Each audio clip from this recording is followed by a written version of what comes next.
Hey everyone, it's Warriors NRL Fanatics here. Welcome back to the YouTube channel. And tonight I've got two very special guests joining me. Finally, a Warriors Fan TV. Got Reo there, who's been on the channel before, and someone new to the channel, first time actually on the channel. Tanya as well has joined me there as well. So they're joined from Warriors Fan TV. If you haven't seen their content, please go and check them out. But we're gonna review, discuss that Broncos game on the weekend, the Broncos Warriors finals game from week 3, the preliminary final at Suncorp Stadium, and go through the player ratings and just give our overall thoughts on the game, and and also discuss the NRL Dally M's as well, and some other stuff as well. But Rio, it's good to see you. How are you doing? And welcome back to the channel. Kia ora, Christian. Yeah, good to be back, bro. Like we were saying before the podcast kicked off, the whole wasn't the result we wanted. I surprisingly, and I said this last night, but surprisingly, I wasn't as gutted as what I'd thought I'd be. Yeah. My partners, fine, they were, by the end of the game, they were like, "You okay, bro?" And I was like, "No, I'm actually feeling pretty good." But I think it was more about because it's still been an outstanding season. And we fell over, but hanging out and really looking forward to 2024 and what unfolds and stuff. So but no, good to see you, bro. Good to be on the podcast tonight. Yeah, awesome, man. Tanya, how's it going? First time on the channel. Get to know you in a bit, but how are you doing? I'm good, thank you, Christian, and kia ora to you too for the invite on Warriors Fanatics. I really appreciate it. But just I'm a lot better now than what I was on Saturday night. Not as gutted as I was. I wasn't disappointed. I wasn't disappointed. I was just bummed out. I mean, we've had a fantastic season. In the Broncos, I'm not going to say they were the better team just because they won. I'm just going to say that they were fast. They were faster, not better, because they still made errors. Oh, yeah. Heck yeah. They play a perfect game. And, the score might say different, but I'm just going to say they were faster, a lot faster than what we were. And we just couldn't keep up. Yeah, awesome. Yeah, just Tanya, why don't you give us a bit of a background, like sort of, because usually when I have a new guest on, I always like to, ask them about themselves and how they became fans, and just a little bit of a background on yourself as a Warriors fan, how you became a fan, just a bit of history about yourself, and just where you're from and all that sort of stuff. Okay. So I was born in Palmerston North. Grew up there for a while, but I moved to Wellington, and then I moved back to Palmerston North with my dad. And my dad played for a league team in Palmy. He played for Kia ora back in the late 70s, early 80s, and he captained the side too. And he was the hooker. Oh, true. And so I think my passion for league probably started when I was really little, toddler. But when I was living with my dad, he used to watch the league then, the NRL, but it might have been the Winfield Cup back then.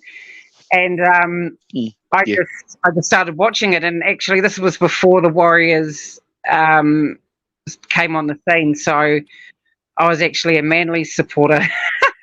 Nice. They're a good team, bro. They're a good team.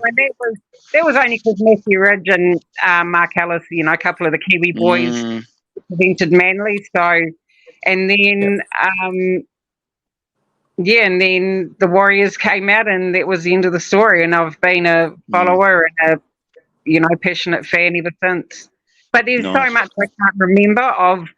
I can't remember a lot of players or games, but I haven't missed a season, and I've really missed a game.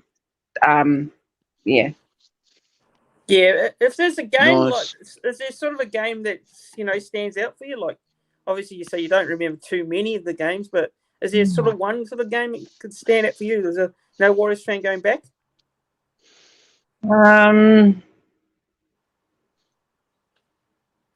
Damn. He's just, I can't put my finger on it because he's been probably the win that we got over Melbourne. Yeah. Is probably Nice. it's probably my all-time favourite, and because we've always really struggled when we go up against Melbourne. You know, like they've given us some good beatings in the past. So Aye. you know, I was elated for days. I was on a high. Nice. Awesome. Do you have a like a favourite player that you have currently, and a player that you've idolised like in the past, like a past player you look up to? I mean, I think you know, like you have a favourite player from each era. Like it's hard to pick one player, but I've had so many. I actually used to really love the back. So Sean Hoppy, you know, oh God, Ruben Wiki. He's probably one of my all-time favourites. Simon Mannering, the Beast, Francis Melly, even Ben Matalino. Just so many of them. So some good names. And that you really enjoyed watching on the footy field. You know, for whatever reason, it could have been their offloading, the way they ran, the way they hit, but you know, every player is just different. And yeah, like I said, I think from every era, there's been a standout player. Yeah, awesome stuff. So, yeah, look, why don't we get into just the review of the game? Just a little bit of a recap. I know you guys have already done a bit of a review on Warriors Fan TV, so we'll just go through a bit of it. So I like to generally go through some of the plays of the game first and give a bit of thoughts on the guest thoughts on how it all went. So the way we started this game, it was great atmosphere there. Crowd was awesome. The game kicked off there, and it was the third minute. We started off pretty well actually, and we scored a try. But through Dylan Watini-Zalesniak scored on that right-hand corner. It was a bit of a great work there, link up from Wade Egan. It was an awesome pass here from Wade Egan and Sean Johnson combining. So overall, what were your thoughts there on that first try that we scored? I thought we were in. I was like, I just saw that was a really good start. And I was stoked. I was like, yeah, this is what we want to see. And I was I surprised? No, I thought that was an amazing start. And I probably didn't expect it because I was like, wow, because it happened like in the first 5 minutes, wasn't it? Yep. Yeah, it was quick. It was quick as. Yeah. And so I was really excited. I was like, we're in for the long haul on this game. Yeah. Yeah. They were it was just one of those regulation moves for us. They've been doing it all season, just the way they sucked those inside defenders in, double up and have Dylan freed up, and he just scoots in. It was beautiful to watch. And for us to score so early, so fast, it was just like, oh man, boys are up for this, bro. It was a good try. Sorry, bro. I was just gonna take it back to that hit on what's his name? Cobbo's hit on Chance. In the first kind of exchanges, I thought that was shit, bro.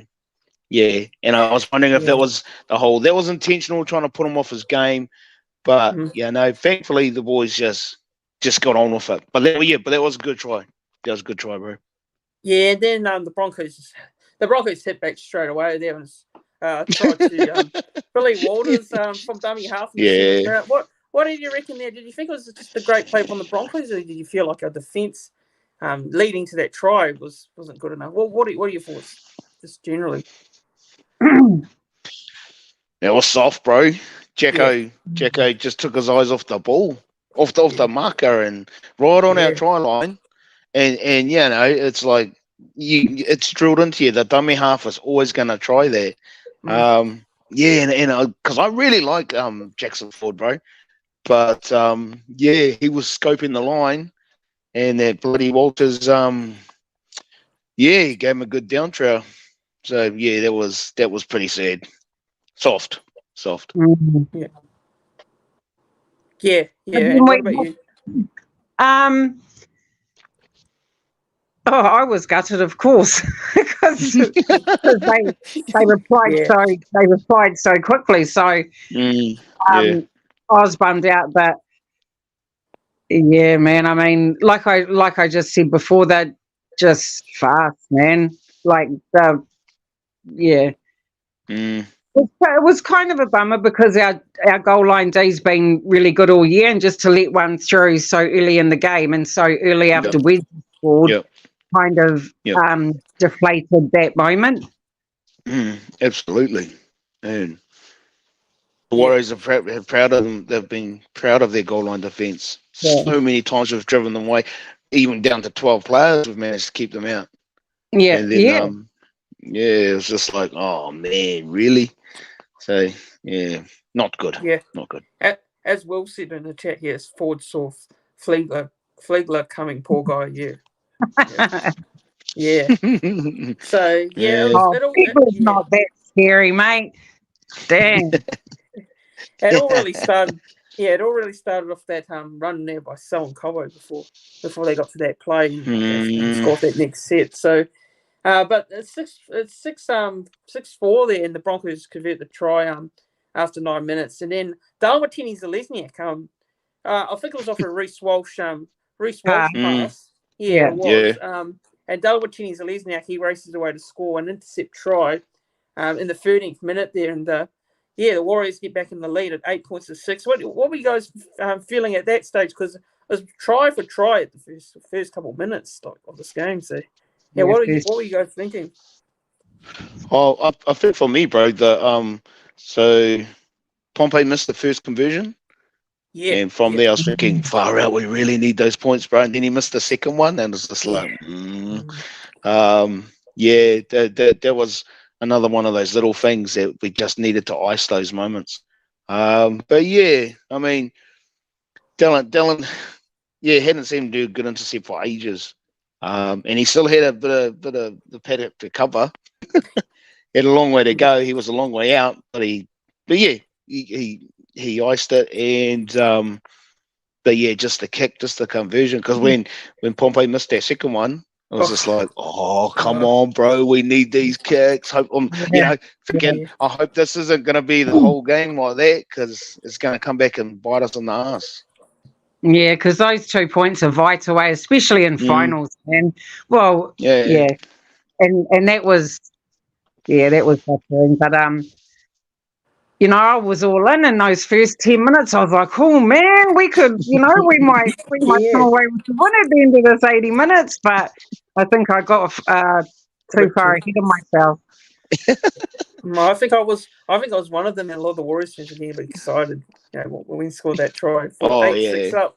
I thought, here we go. So, but then Brisbane yet again they hit back, and I think when I was watching back this game live after, I had to watch the replay because you see it from a different point of view when you watch it live at the ground. So the offloads. I was what do you guys reckon there? Because the offloads from the Broncos, they killed the Warriors. The Warriors cannot control the offload. Yeah, and off the back of those offloads came the line breaks, and off the back of those line breaks came the tries. And the forward passes. Off the back of those line breaks also came the forward passes. But, their offloading killed us, and I mentioned that to the boys in our group chat. I was like, man, these offloads are killing us. Like, they were insane, man. And you mentioned it last night, bro. Someone did that in one set there. I think they offloaded the ball in every single tackle. But is that a defensive? Yeah. Is that a defensive weakness on our part, not wrapping that ball and wrapping their arms properly? We just gave. Obviously, we weren't wrapping them up tight enough because they managed to get an offload. I mean, even Reece Walsh offloaded, and he's bloody 3'4". Those that one set of 6 where they offloaded every single. But prior to that tackle, I was wondering if that was strategic, if Kivy had planned that, or the players or whoever, because Fred just settled in and just every chance he got, and I was actually surprised how relaxed, how comfortable he was, just getting his arm free and just just flicking it back like backdoor kind of thing, and I was like, wow. But that particular set, yeah, that was a killer to watch because we're flying in trying to contain them. They flicked up all out. Try and contain that guy. They flicked up all out, and I was just like, oh man, and that's that was what happens frustrating.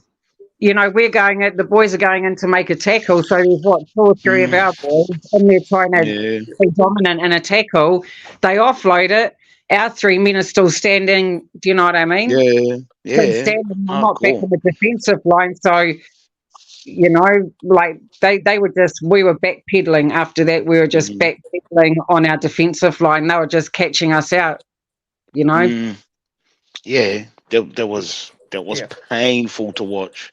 How easy they were getting those offloads going was painful. Yeah. Yes. Yeah. So I think it was the next try they scored was through Herbie Farnworth. Yeah, Herbie Farnworth scored a try. That was pretty easy try to concede there. And then they get back in front, 12 points today. Adam Reynolds just doesn't miss with his kicking, his conversions. So yeah, look, he got the kick there, and they were leading. And then I think it was the next set after that, and then they scored another try for GC Arthurs, who's a former Warrior coming back to bite us. And like I really like their young fella. Even though he's gone, came over during the hard years, during the COVID years, and put his hand up, and played well, played well for us. So even watching him play, I was kind of like, I enjoyed watching him play, even though he was ripping the Broncos. He's actually done quite well at the Broncos. I think he's gone up another level since being there too. Yeah.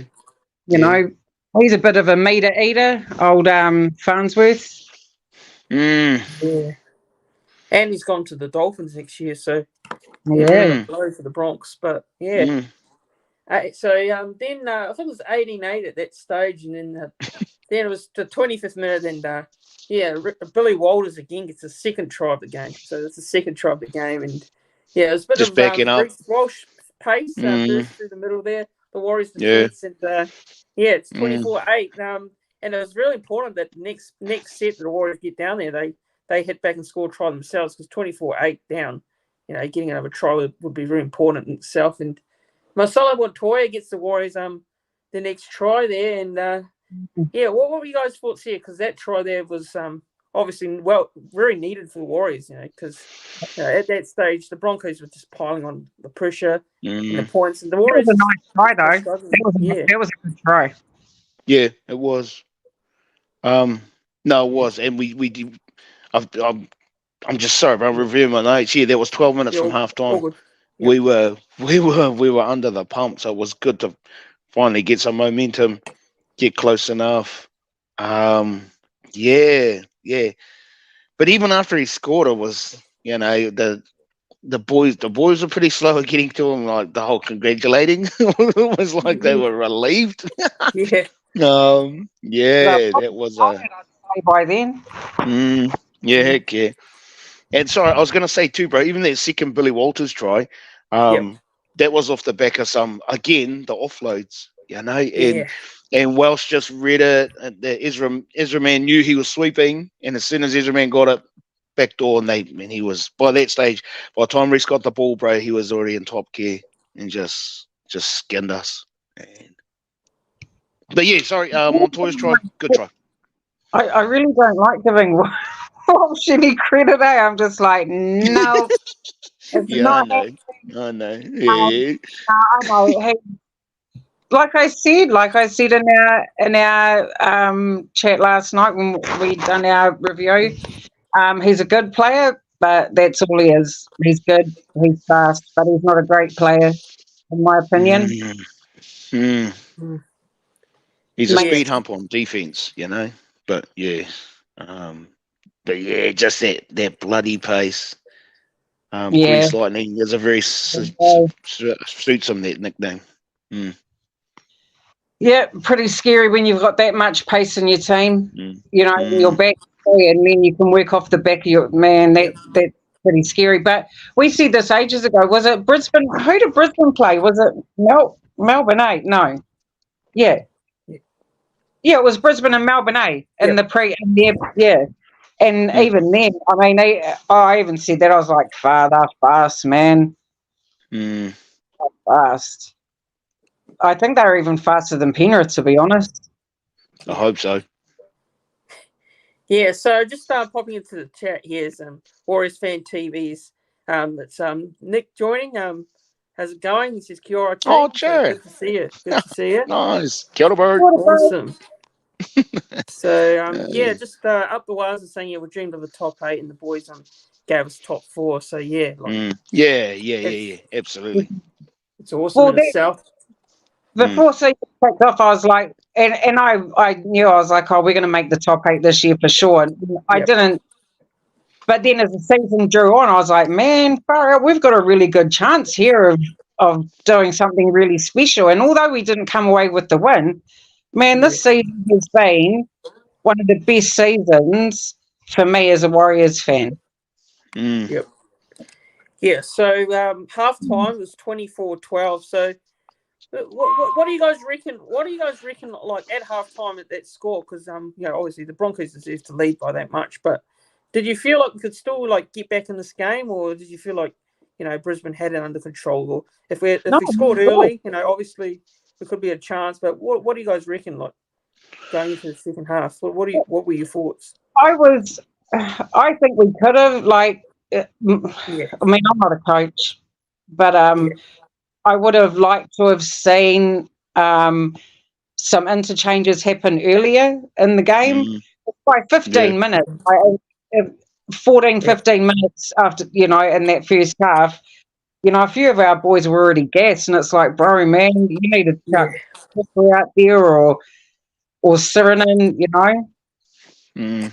out there. Maybe Ciro might have been a good first choice, but I was pretty frustrated by that, and I don't understand why it took so long to get some fresh legs on the field, but I think it could have made a difference. Yeah, it was an interesting call from Webby. Just he was slow to pull the trigger on getting the interchange out there, getting the bench out there. Yep. And I mean, yeah, is what it is. Easy to say that shit from the couch. But I wasn't so by halftime I wasn't panicking because Webby or Uncle Anaru has been able to just get the boys back on song, at halftime, get them focused, get them back into their headspace, especially when the games have been if we've been behind or whatever. So yes, I wasn't freaking out. 24. I think for me it was the whole just those kicks. The fact we missed those conversions and just thinking, oh man, I hope that doesn't come back and bite us in the ass. Because the scoreline wouldn't have looked so bad had we got those. I think it would have been 24-18. That's not such a bad scoreline. But that's only a try, eh? Well, if he got all 3 of those conversions, so yeah. Anyway. Yeah. Yep. So the second half, we actually did pretty well to keep the Broncos at bay for quite a bit. Like the first 10 minutes. The first 10 minutes of that second half, I feel like we're, hanging around a bit. And, I think it was up to that 54th minute was, pretty much the moment we killed the Warriors off that NFL type forward pass, I'd call it. NFL forward pass. And Jordan Ricky goes over. It's 30 points to 12. And, on replay, look, really, it was miles forward. You can see it. The referee couldn't see it, so I don't know. What are you guys' thoughts on it? I don't buy that for a minute that the fucking referee didn't see it. They all saw it. I don't care how far away you are. If I can see it from New Zealand, I'm sure that guy can see it from the goddamn sideline. Yeah. I don't buy that at all. Nah. That was BS, man. And they're still talking about it. It's all over, if you watch Nine and the footy show, and I said it last night anyway, I was like, that forward pass overshadowed the Broncos win, because that's all the sports media and sports journos are talking about, is that forward pass. Paul Gallen's talking about it. Gus Gould, they're all saying, mate, that was the worst forward pass, and I'll crack up laughing in the grand final if Broncos lose to a forward pass that results in a try. Mate, I'll be in fucking hysterics, I swear. That would be sweet justice. No. I don't believe for a second that they didn't see it, mate. No, they saw it. Yep. Yeah. In regards to that, all the talkback and stuff, it kind of cracks me up because there's that other side of the Aussie commentary that are trying to break down the whole. Oh, you don't want the bunker getting too involved because then they're pretty much going to take over the game. Blah blah blah. Yeah. But they're trying to make a point. They're trying to make a stand on the whole. But was it forward? And it's like, fuck, bro, come on, man. You know, why are you even arguing about it? It's like everyone knows, but they're still trying to stand their ground. They're still trying to say, nah, well, and come up with excuses. And it's just like, nah, bro, there was it was definitely a momentum swinger. That's I think it was for just sure. really deflating, it was just really deflating by the boys. And I think, just because they got away with it, because it wasn't told up, was the worst bit about it. It's not, they scored a try, but I think for the boys, they would have been like, bro, like, what the fuck, man? Mm. And, and I think after that, they were just kind of like, oh, man, like, yeah. Mm. And after that, after that try, it was when all momentum just kind of went out the window, and we've seen the real, knock-on coming out, the goddamn all sorts of random shit they were trying to come up with. That just there was some frustration. Yeah, and like we brought it up. It got brought up last night about the whole Shawnee kept peppering the right side with bombs and stuff. But they pretty much had it covered, man. And just I think Dylan challenged for one of those kicks, but the rest he was just getting there as the catcher was taking it, and it was like, if that was one of our set plays, it was it really did come across like that was our only go-to because they were struggling to punch that line every time. You could see the configuration, the set plays that they were setting up for, which had worked for us all season. The Broncos shut them down, and it was just like, hey, a couple of times Joshy, Tohu and Shawnee tried to put Joshy through the line and just got the door slammed in his face. And it was just like, mate, hard to watch, bro. Hard to watch. I mean, look at the size of them. But yeah, it was a sad result. I just think in that, the last half hour, I think we just really lost our way. And and for those watching at home or even at the stadium, I think it became quite obvious that it was done and dusted. But I've got a question. Like after Pompey was it after he got sin-binned, and then I'm sure we had the ball. Something happened. Oh, something happened. And one of our players got taken out, I think. After the sin binning or before? It was after the sin binning. Yeah, because after Adam got sin binned, they scored. They scored. Pushed out to 36-12. 36-12, and in full time was 42-12. So just going through the comments. Just want to go through the comments here. So up to us saying after half time we'll still win it. We need to score first, but unfortunately the four pass changed the momentum, and playing catch up footy is difficult against the Bronx. And also there's a comment here from SC Warrior saying the Broncos forwards dominated the middle with the big three of Haas, Flegler and Carrigan. So what are you guys' thoughts there on our forwards and the Broncos forwards? For me, like I felt like the Broncos forwards completely dominated the game, and our forwards couldn't really lay a platform. So Yeah, what do you guys think? Well, Yeah, I think, again, it goes down to the offloads. I mean, we couldn't contain them. We couldn't contain them in tackles. I mean, even Tohu was fucking falling off tackles, which isn't very often. And that's where it all came from. It wasn't, it wasn't their speed killed us, but, mate, those offloads were insane. And yeah. and And Tohu had the highest tackle count, so, if he's dropping off tackles, yeah, it's not a good sign. Yeah. But the Broncos, they're back free.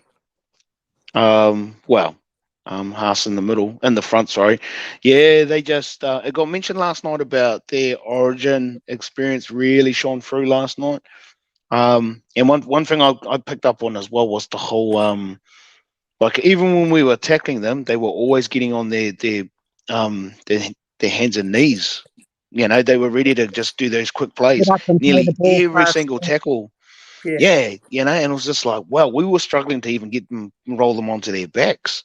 Again, just well drilled, but right across their entire team, they not just those three that were mentioned, because they were outstanding too. But yeah, I mean, it was a good.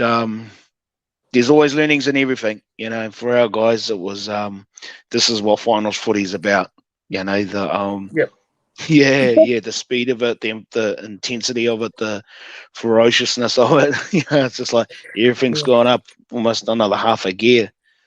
But do you think, because, I mean, it kicked off at 8 o'clock. So for us here in NZ, it would have been 10 o'clock. Do you think, I mean, I know the boys are well-travelled, they're probably used to it, but do you think, because they'd played their last few games at home, like they'd been, here for a while. So do you think for them going over there to Oz and kicking off at, 10 o'clock, do you think it made them tired? Do you think maybe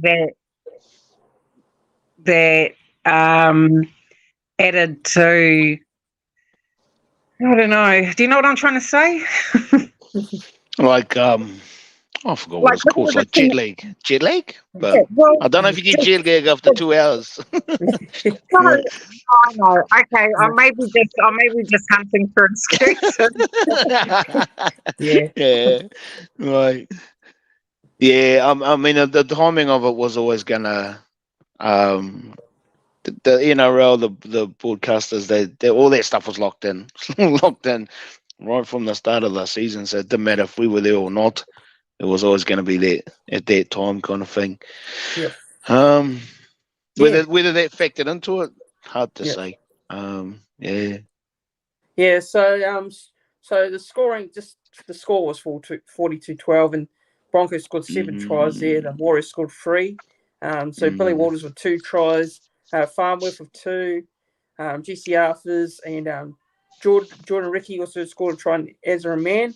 And for the Warriors, we had tries to Dylan Wattins and Lesniak with 2, and Marcelo Montoya. And Adam Reynolds with 7 out of 7 conversions. You can see what a difference it makes on the scoreboard.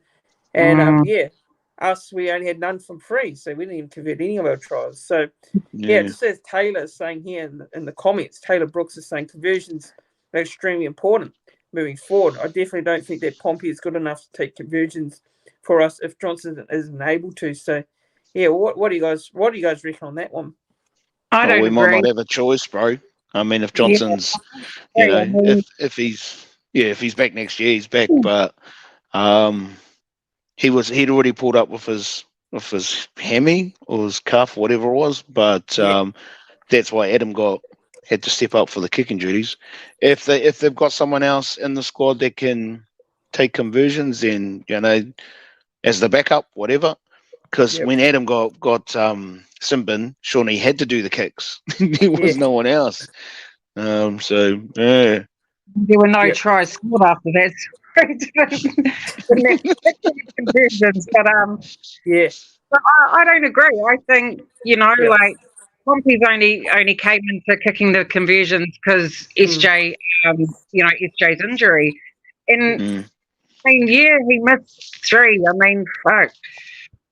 you know, and as wretched as it was, and as, you know, heart wrenching as it was, you know, fuck, it is what it is. You know, the guy missed 3 important conversions, but if he's going to be our kicker next year, well, then I hope the guy spends a lot of preseason fricking getting that ball between the posts, because practicing. Yeah, If he's man. out there practicing. The season, you know, that's what I mean. Actually, is that SJ got injured, and so they're pretty much like, oh, well, bro, you're gonna have to kick for us, and that must put a bit of pressure on you, and be like, oh, what, you know. I mean, I know they probably train whatever they had, you know, a plan A and plan B put in place, but I'm not going to throw any shade at Pompey. He's been through enough, as far as I'm concerned. I've seen some real things about him on social media, and I'm just not going to do it. Like, you know, like he kicked well last week against in the Newcastle game. His kicking was on point. And again, it just goes to highlight that whole the intensity of you know, qualifying grand final, preliminary grand final, you know, and being there and icing all those little things that they have to get right, you know, because there is no second shots. Reynolds is kicking conversions. When you compare Adam Reynolds kicking to Adam Pompey's, I mean, god damn, Adam Reynolds has been kicking for years. You know, he's a professional at it, and that's why, you know, that's another reason why he's such a great player, is because he's got the main boot. But you know, I'm looking up for Pompey, even though that was gut wrenching. No, I'm not going to throw shade. You know, all goods. He's been solid this year, and I don't think. That's my opinion. I'm not going to hate on the brother because he's already getting enough of that. So, and he might not be there next year anyway. It's going to be a point of contention. So just going through some of the stats from the game. So possession-wise, the Broncos had 53%. The Warriors had 47%. So time and possession, Broncos 29 minutes and 8 seconds, and Warriors 26 minutes and 9 seconds. Completion rates, the Broncos completed at 82%. Didn't really feel like they completed that high, but 82% there.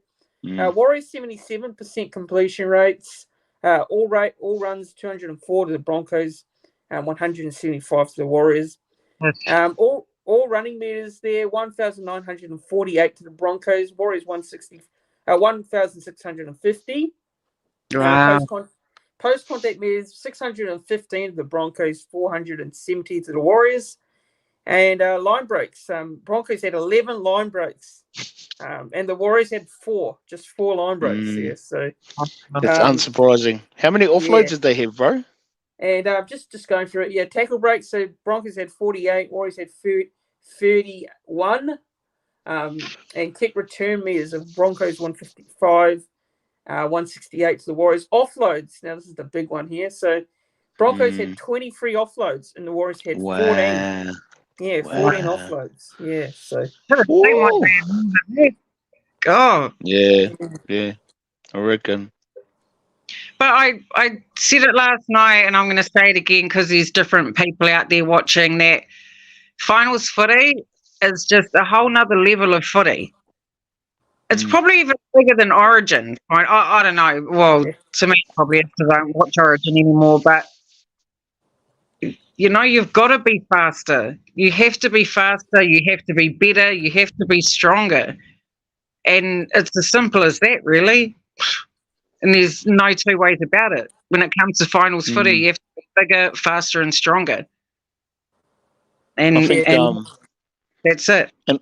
And like Tyrone last night mentioned the whole, it's an attitude change, adjustment. You know, they've got to come in with the right attitude. Yeah. And you've got to lift, you know.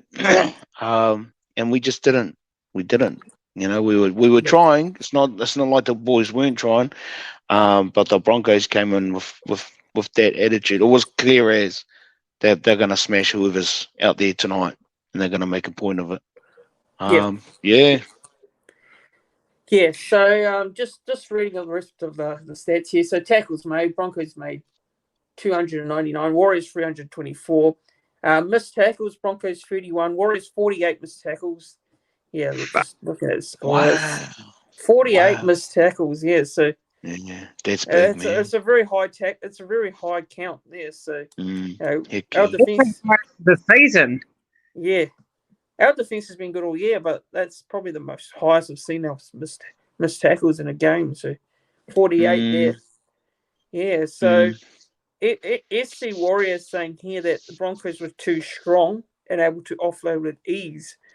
We couldn't wrap up the ball in the tackle, and our boys were getting left on the ground while they were able to get quick ruck speed. So, yeah, we did mention that in this live stream in regards to the offload. So, But I don't know if you would have seen it, Christian, in the presser after the Penrith game, I think it was, and I mentioned this last night when Andrew Webster said, he actually talked about offloads in that press conference and said that we don't practice them because if you pretty much said if you can't do it safely, then don't do it at all, and that's kind of what he said. And wow, yeah. I think that came back to bite us in the ass, really. Yep. You have to try. Well, I don't know. That's my opinion. I mean, I'm no fucking coach. I'm no expert. I'm just, I'm just a fan. But I think you just have to do something different in finals footy, or am I wrong? Like, I mean, maybe the only thing that needs to change is your mentality. I'm not sure, but. Yeah, it's a bit of a catch-22 because it's kind of like what everyone's expecting. There's going to be something that any one of those 8 teams as they're progressing, they're going to come up with some sort of secret play. But I think Ivan Cleary's proved it, Craig Bellamy's proved it, Wayne Bennett's definitely proved it. The systems and processes that they all have in play, and they've used them all year. I think when it comes to the playoffs and stuff, they're doing the exact same things, just faster, harder, stronger. Those very points we've covered off, and they execute them with minimal amount of mistakes. And it's because I hear what you're saying, Tans. It's like you need to pull something out, but all that risky stuff, that's probably more for the actual season. The times when a game might be on the line or whatever, but come playoffs, they're pretty much locked in exactly the types of game plans that they feel are going to work with because they've had all season to suss out who the opposition are, so that by the time the playoffs are around, they know who they're up against. They know the game plans that they've already used in the season. They just tweak those. They tweak them and then execute. It's really good that we're going into pre-season, with this mentality that, okay, and knowing what areas really need to be worked on, which is still that edge defence. Because, we still leak in a lot of points there. A couple of the boys like to jam in on those. Our defence, even like I said, I was watching the Sharks game, and this is the second one, but, they need to work on that and just, I don't know, can you learn how to run faster? Of course you can. I think the offloads and their speed just killed us. And I was actually, I'm not even joking, I was thinking, fuck, can they learn how to run a bit faster? Because if we do well next year, and I feel really positive that we're going to make the top 4 again next season. Man, we need to be a bit faster than that. Yep. So you guys, usually I do a man of the match 3-2-1. So, what would you guys say would you be if you're 3-2-1 from this game? Like, your man of the match. Yeah, man of the match.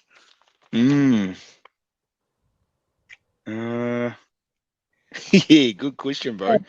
Man of the It's a match. tough one. Yeah, Yeah, exactly. difficult one. Probably I mean, it's So is the three like the Yeah, 3, 2, and third, then 1. second, and first? Oh yeah, okay. Yeah. So my third. Oh man, there's slim pickings, bro. I Sorry. didn't have this week that I haven't even gone to check player stats or even team stats, so I don't know. I think Rocco Berry had another solid game. Like a couple of his tackles were really, really good. Even Sir, when he came on, Dylan Walker. I don't know. That's a real hard one. Far out. Yeah.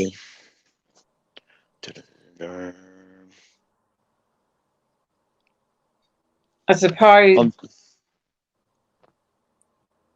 Actually, yeah. Oh, sorry, Duns. I'll go after you, man. Okay, I'll go with 3. I'll go with Tohu. 2. I'll go with Rocco Berry, and 1 I'll go with. So what is 3? Is that 3 points for the best player, or is no?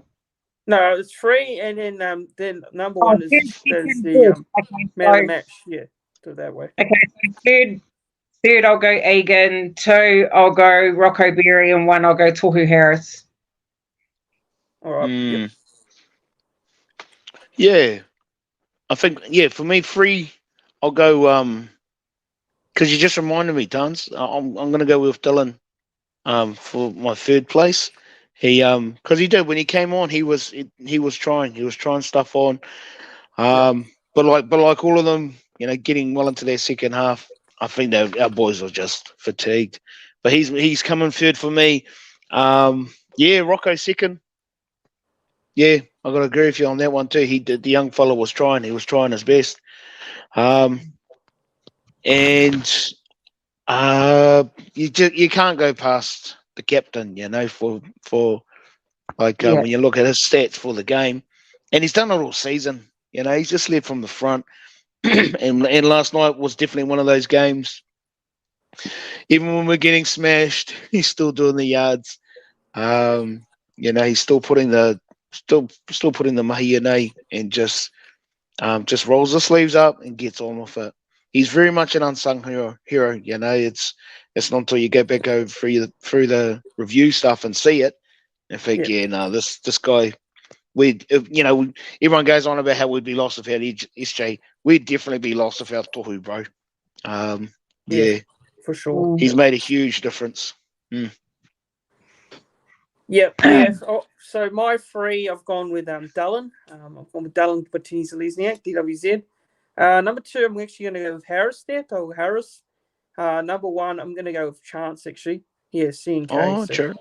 Yeah, sure. That's my 3, 2, 1. And up the wires, Nice. saying Dylan 3, 2 Chance, and 1 Tohu. So that's his And Caden Rogers is here asking a question. So he's saying here, for those of you wondering who's new to the channel, would you guests please introduce themselves? So I'll just say that if you haven't watched back at the start, they already did introduce themselves, but I'll let you know who they are. So Rio's from Warriors Fan TV, and Tanya's from Warriors Fan TV as well. So they're on YouTube, Warriors Fan TV. So go and check them out. So those of you wondering who these two are and just tuned in. So, yeah. Who are these guys? Who are these guys? Yeah, they introduced themselves at the start. So if you watch back the start, you probably would have known. But yeah, if you've just come in, So so that's my 3, 2, 1 there. So just on to the player ratings now. So I like to do the player ratings for a lot of the Warriors games throughout the season. And the first player was the fullback there in Chance Kluxa at CNK. What do you guys reckon? What would you give a rating out of 10 for Chance Kluxa? I thought he tried his real hardest in this game. I thought he had a pretty good game. Yeah, what would you rate him out of 10? Even. I mean, he only made how many errors does he make a game? He doesn't even make an error, very rarely does he make an error. Yeah. I'd even be, tempted to give him a 10, to be honest. He's probably been one of the most solid players this season. Yeah. Without a doubt. So nine for Chance. Same. He's just been he's been our Mr. Reliable, not as flashy as Tedesco and Reese and all the rest of them, but he pops up in all the right places, comes up with all the right plays, and it's hard not to I'd give him a 9. I'd give him a 9 from the weekend. Walsh, he hasn't got Reece Walsh's speed, but I think he's as an all-rounder player. Hard out, I think Chance is better. He's just not as fast. That's all. Yeah, I'll give him an 8. Yeah, I thought it was pretty good actually. Yeah, Darlan Watini-Zelezniak. He scored 2 tries in this game. And he did some great work as well. I thought he tried his hardest there on the field. And yeah, what do you guys reckon? I think the only thing I would be saying is concern is his defence is still, there's some moments where he's, gets caught out quite a few times. And he got caught out a few times in this game. What do you guys reckon, Darlan? How did you reckon Darlan went? 8. Yeah. Yeah. And it's simply because his misreads on defence and jamming in. I mean, I know Bro scored 24 tries and he's the best finisher in the game by far, but I think he also let in a lot of tries too. So he gets an 8. It's pretty tight though between a 7.5 and an 8, but yeah, you can have an 8. Well, in that case, I'll give him the 7.5. And mainly because of the way he got skinned. And just those defensive reads. And again, we've mentioned it on the Warriors Fan TV, but at different times this year, there's been a lack of trust, or it's just kind of dropped off. When they're trying to defend their line, and well, one, it's communication, but two, knowing that your mate's got your back. Just a couple of times, Dylan just I'm not sure what it was. But he was watching him get skinned like that. It was just like, oh, bro, you really can't afford to be, because they would have practiced that. It's like you watch the try, the replays of the tries, that go down right edge.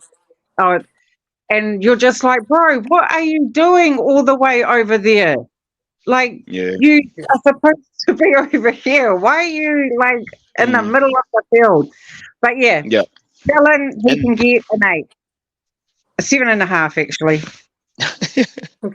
Yeah, and I was going to say, because the Broncos would have isolated that particular play, that habit, and just if you see it, again, Kevin would have told his players, if you see that, if you see him coming in, moving in, whatever, then back yourselves. So yeah.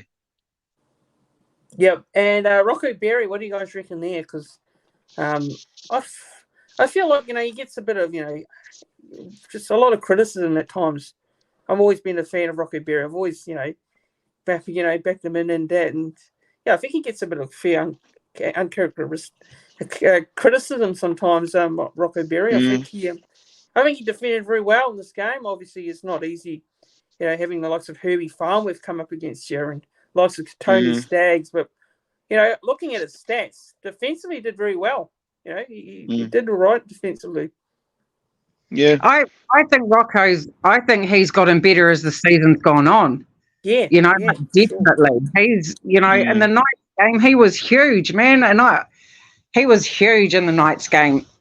Rocco, I'd 7.5 as well.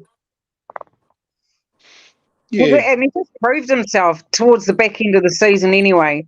Yeah. And even just watching, games from earlier on in the season, even, I was just like, actually, bro, and you imagine one more preseason under his belt? Damn. He's going to be way better for it. So, I'll give him a 7.5 too. Yeah.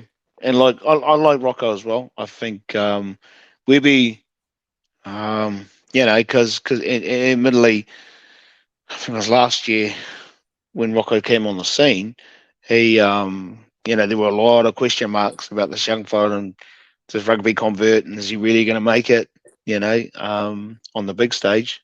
But no, I think Webby's been the perfect coach to bring out the best in this kid.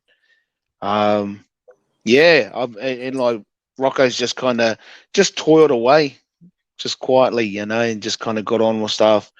I really like him because of his defensive strengths. The attacking prowess, set plays stuff that'll come in time. But I'd take a good defending centre any day of the week over attacking one. Because the attacking stuff, when the games are on the line, and Rocco, like all of them will learn from Saturday night's game. But the attacking stuff will come as he develops. Yeah, so I'd score him the same. 7.5, 7.5, bro. 7.5. Yeah, awesome. Yeah, and Adam Pompey, what do you guys reckon there? What were your thoughts on him? Keep practicing your kicking, bro. Yeah.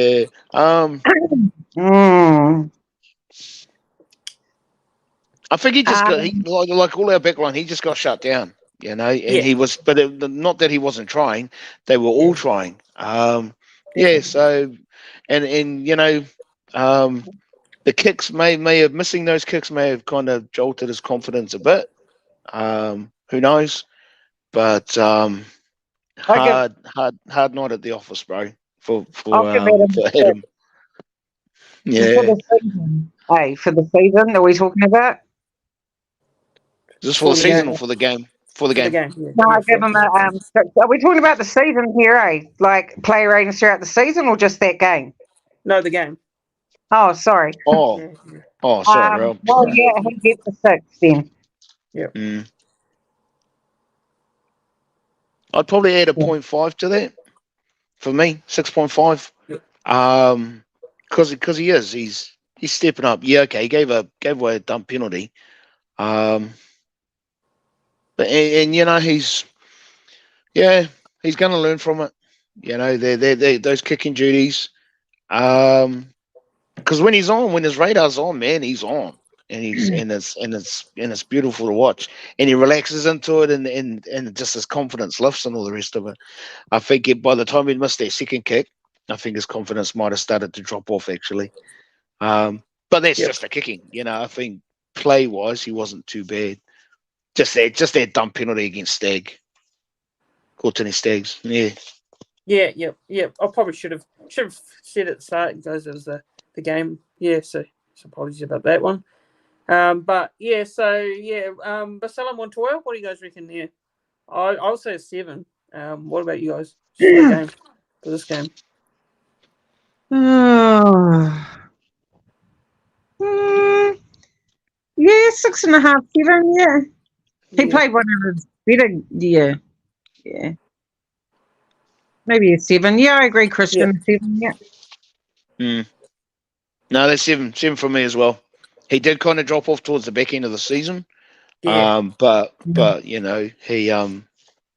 he definitely came right last week. But Saturday night, no, and it's oh man, without even trying to shine a light too much on how much we struggled, the Broncos were just aiming up, And Marcelo Montoya, I'd give him a solid 7. Yep, and Tamari Martin. I feel like this was a very quiet game for Tamari Martin. I think the whole final series has been a bit of a quiet one for him, to be honest. What do you guys reckon? What are your thoughts there? Was he playing? No. Yeah. Didn't really see much of it. Like I kind of feel sorry. Well, like he came back at the back end of the season. Lucky, we had him back when Metcalf done his hammy. Yep. So he only came back in the Dolphins game, wasn't he? And he only played, didn't play a whole game there, didn't? No, I can't even remember. And then we had the Penrith game, and then the Knights. I don't know. I'll probably give him for that game. I'll probably give him a 6.5. He was, I think, because I actually thought by this game, because he really only made a late run from the final series. But, I was thinking, no, Tamati will step up. He'll step up by this game. It was pretty quiet. And I think he'd only just got hold of Reese when he done that forward pass. Yeah. But got hold of him. God damn it. Yeah. At least yeah. But made his tackles, so yeah. It's hard to say because a big part of the season he wasn't there. Yep. I'd give him a solid 6, bro. Solid 6. Yep. And Sean Johnson. Oh, yeah. Just the way he acknowledged Webby after the game and stuff, and wanted to tell him from the playing group. Just the heart and soul of the team, man. And this season, the way he played, the way he was just, he's got to be the most selfless player in the Warriors jersey this season, bar none. He's gone out there and he's done it for the boys. He's done it for the fans. He's done it for his whānau, Saturday night. Oh man, they just, He actually caught Payne Haas when Payne done that massive run. It was Shawnee that was hanging on to him. For that alone, he should get a bloody 9. But I want to give him. I don't want to give him anything lower than an 8. Because he's different times he's carried the team. And just got on with it. Yeah. Yep. I'll give Shawnee 8. Game plan A. 100% he stuck to his game plan. Yep. I give him an 8. Yeah, for sure. Yeah, fair enough. Yeah, and Wade Egan, what do you guys reckon? An 8 too. 8.5. Yeah, I'll give him an 8, bro.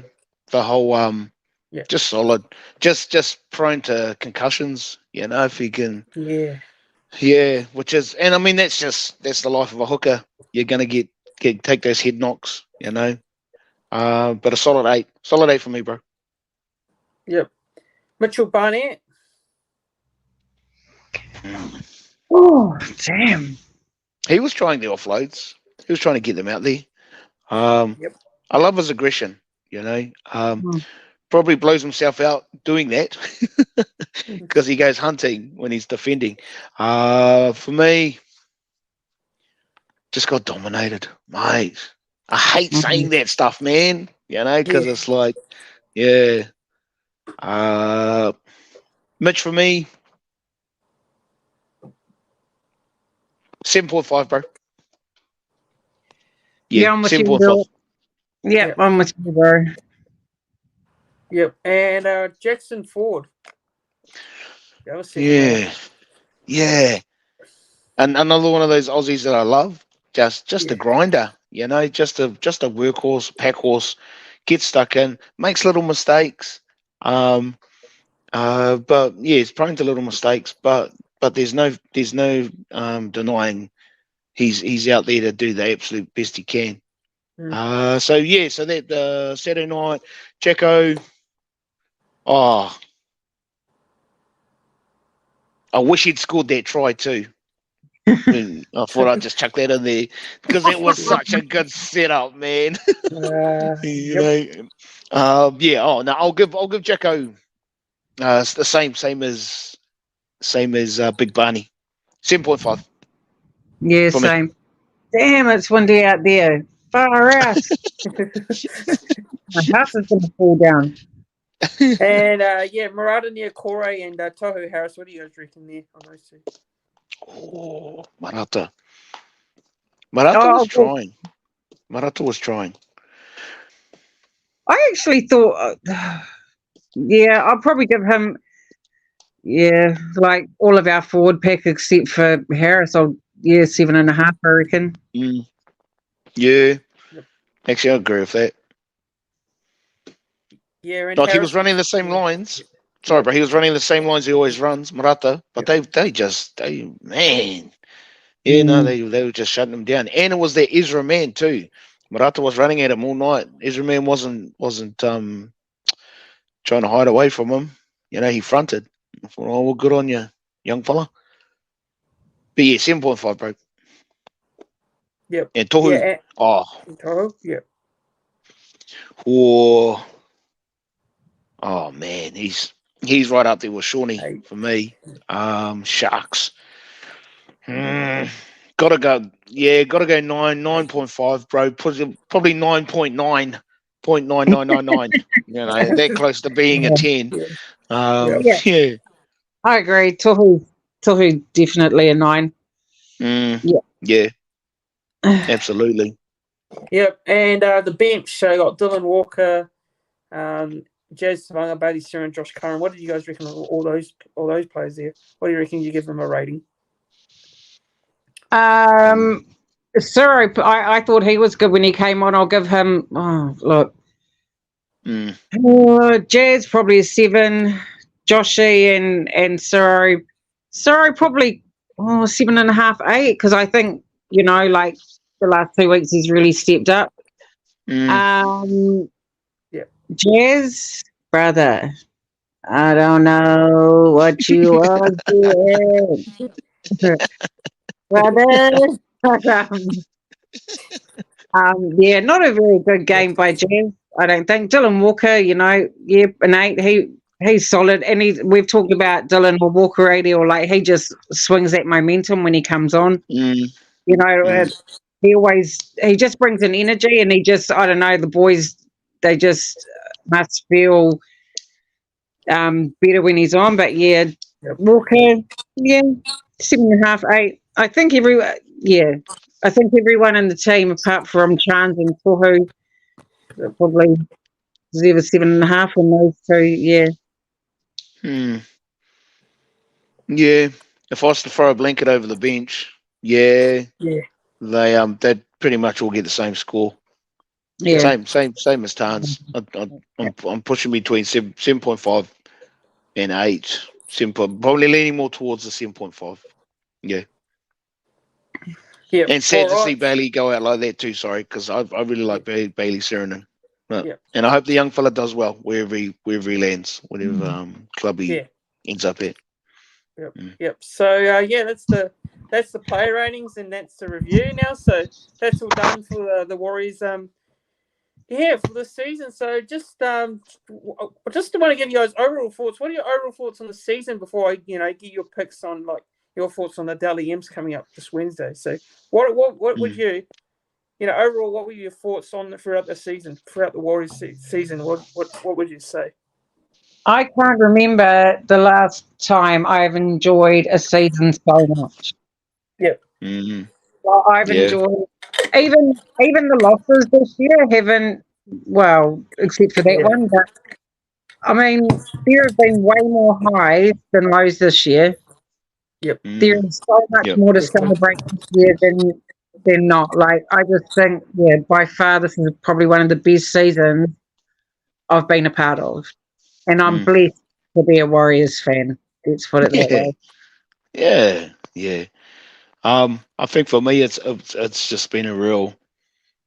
This year's been one of those special ones, because when you think about, we've been around for almost 30 years.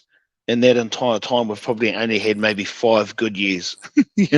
So this year has definitely been just the top of the cream of the crop of the 5 good years we've already had so far. And just unexpected. What Webby's done with this team, how he's pretty much just taken the roster that he inherited. Brought a couple of players in with him, but they weren't. None of them were big name players, with the exception of maybe Chance. But even then, he'd fallen out at Canberra. but Yeah. just pulled the squad together, got them believing in not just our team, but the club, the culture. Everyone's on the same page, and the results speak for themselves. We're a top 4 team. That was yeah, they can't. There's no taking that away, and just excited as for next year. For 2024, there might be a bit of pressure on now. Now that everyone knows Webby's the real deal, Uncle's the real deal, and he can. And that's his credentials. He wants the top trophy. He wants that trophy and bring it back to Auckland. That's his mission, and it's just like, damn, man. So I'm looking forward to that. But I'm just beautiful season. Yep, awesome. Yeah, I think the main highlight of the season is watching all those eggs on all the Aussie broadcasts and like putting spooners and six and stuff, mate. Like my highlight is watching them guys eat their words. Yeah, exactly. Yeah, definitely. And there was a few of them. I just thought, mate, do you guys not feel like total muppets now? Yeah. But so just now onto the Dally M's. They're coming up Wednesday night, and a few of our boys have been nominated for a few awards. And what are you guys just going through the nominees? Just go through the nominees and give your thoughts on who would you go in your Dally M Team of the Year, and I'll give mine. So the nominees for fullback of the year were Kalen Ponga, Dylan Edwards, and James Tedesco. So what do you guys reckon there? Like, who would you pick fullback of the year? Reece Walsh was ineligible because suspension. So I would have gone with Reece Walsh, but Reece Walsh can't go. He's not in the awards due to the fact that he got suspended. So who would you have out of Kalen Ponga, Dylan Edwards, and James Tedesco as your fullback of the year? Probably Dylan Edwards, only because Penrith have been consistently consistent throughout the season, like consistently winning. So probably Dylan Edwards. Yep. My personal preference, I'd rather see Chance there, to be honest. But Tedesco, Dylan or KP. Well, I don't like the first two, even if they are in form. I'll go KP. He's good Kiwi boy. Yeah. Even though he's kind of jump ship, I still like him. Yeah. Yeah. KP for me, bro. Yep. Awesome. And wing of the year, this can be 2 winners. So the nominees were Dylan, DWZ there, Jermaine Osako from the Dolphins, Brian Toe from the Panthers, Dominic Young from the Knights, Salon Colwell from the Broncos, and Ronaldo Mulitalo from the Sharks. What do you guys reckon there? I've gone with Dylan, and I've gone with Brian Toe. What about you guys? Yeah, definitely DWZ. Definitely. And he's the only one because he's the only warrior in that. In that lineup. Yep.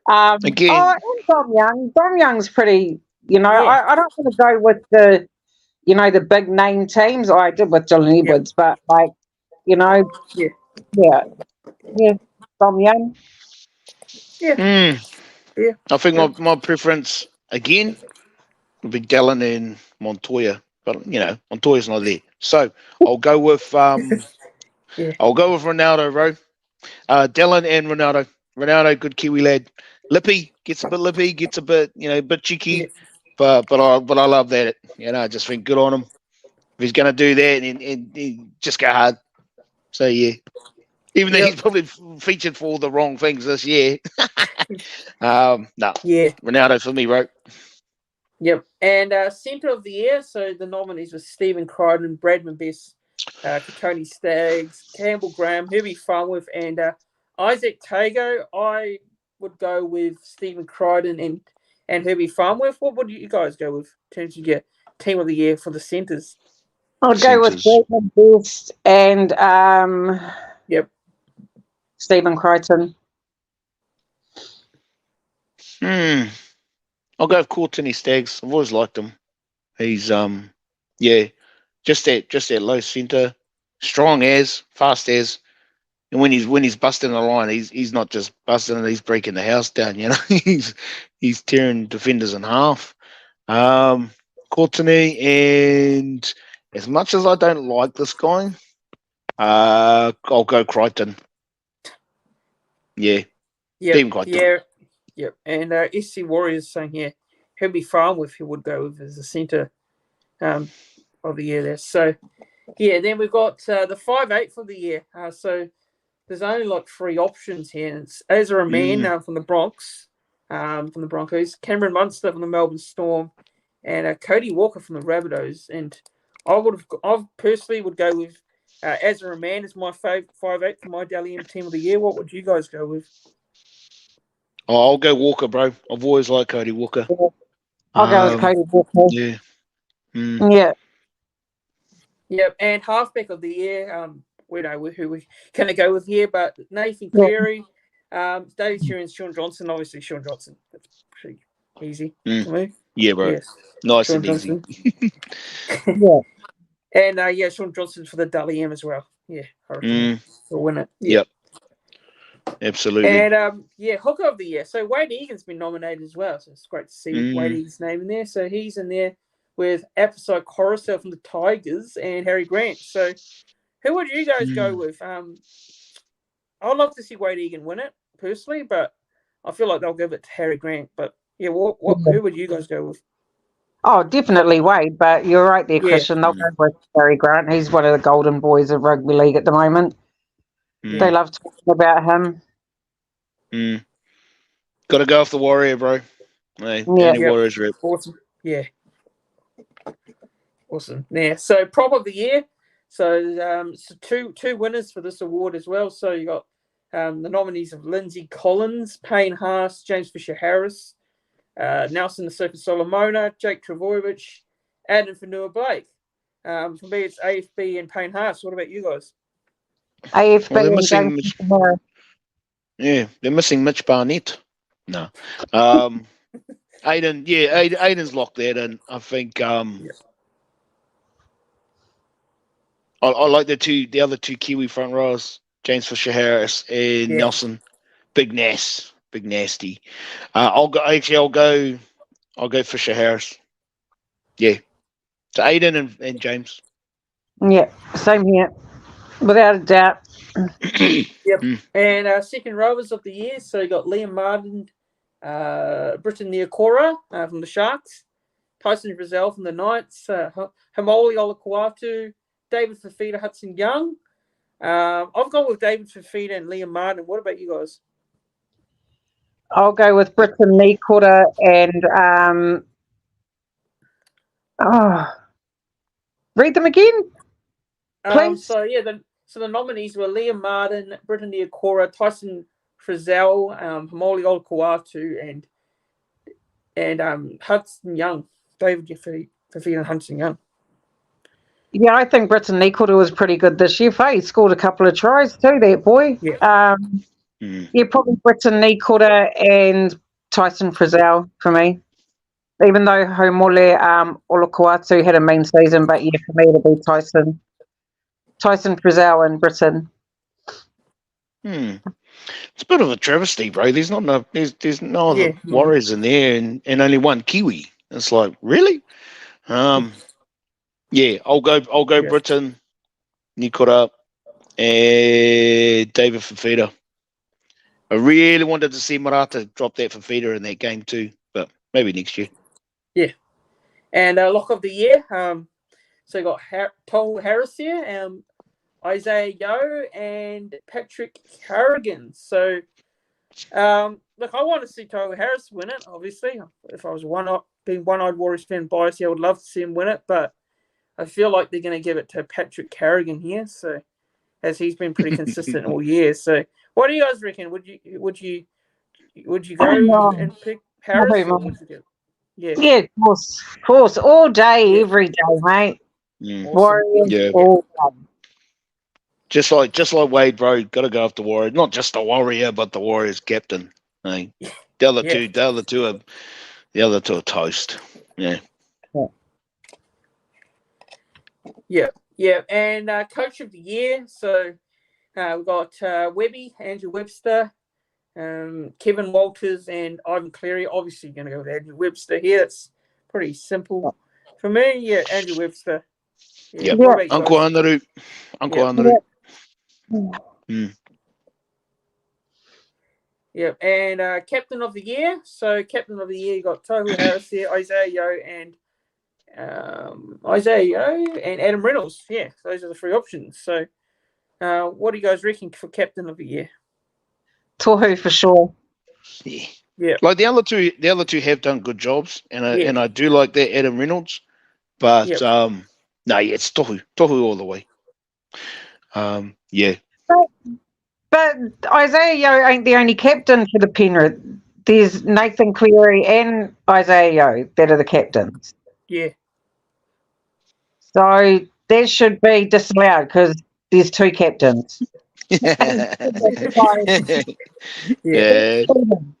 Nah, but no captain and captain. That's why Tohu's solid, because we only need one captain in our team. That's right. Yep. And Rookie of the Year, what do you guys reckon here? So you got Jareen Bullard there, William Warbrook, and Sunia Taruva. I've gone with Sunia Taruva from the Panthers, but what do you guys reckon? I've gone with Jareen Bullard, bro. You know, for me, because he made it into my Porneki Pirates team too. He was my chosen fullback. Oh, really? My made-up fantasy team. So he's been the most consistent player all season at the Tigers. My God, when did he debut? Was it round 11 or 12? He made his debut. And can I just say, he played the night that they beat Penrith. And he played an amazing game that night too. Yeah. So, yeah, Jareen Bullard, definitely, 100%. Yeah, my rookie would have been either Kalani Goen or Ali Leatawa, but I'll go off their list. We'll go. Oh, Big Willie Warbrick. Yeah, big Kiwi lad. Hope he makes the Kiwis too. Is he in there? Is he in there? Yeah, he's in on me. Yeah. Is he in there for Rookie of the Year? Yeah. Yeah. Yep. Oh, I didn't even know that. Yeah. I hope he makes the Kiwis. But yeah, Big Willie for me. Yeah, Dream Buller, he deserves it. He's played some pressure games, man, and he's played good. Even though the Tigers, had a terrible season, games wise, but he done well under pressure, especially playing against those big teams, man. Yeah. Far out. Yeah, Dream Buller all the way. Awesome. Yeah, so that pretty much wraps it up, guys. For the show. So yeah, I'd just like to thank Reo and Tanya for coming on. Really do appreciate you guys coming on and giving your time up and jumping on with me. To do the show. So thanks to you both for coming on. You can go check them out. Warriors Fan TV and big shout out to Nick as well on the Warriors Fan TV crew there. They do a great job and highly recommend you just go and check out this YouTube channel there because they're doing some good stuff as well. So go and check them out. Yeah, shout out to you, Christian. Thank you very much for having me on board tonight. I really appreciate the invite and it was really nice to catch up with you. And a big kia ora to you too, Bill. And I will see you next Monday, brother. All right. No, and just thanks, heaps, Christian. It was good to jump on. You got a good platform, bro. And the Warriors fanatics. What you're doing. And you've been doing it for a while, bro, and you're doing a good job, and when I get the chance to sit down and watch it and listen to it, it's good content, bro. Anything to do with the Warriors is good content, good content, but you're doing good stuff too, brother. So so thanks for tonight, bro. Appreciate it. Awesome. Thank you very much. Do appreciate the support. Is very kind words there from you, Reo, and really do. Yeah, thanks again to all the viewers for watching and tuning in live as well. If you're watching it back, and thanks for watching it back. Also, don't forget to like the live stream, like the video as well. Click the thumbs up on the video. Subscribe if you haven't done so already. Make sure you're subscribing to the channel. And yeah, thanks guys for watching. And yeah, we'll see you all in the next one. Cheers, everyone. Thank you. Sweet. Cheers, bro.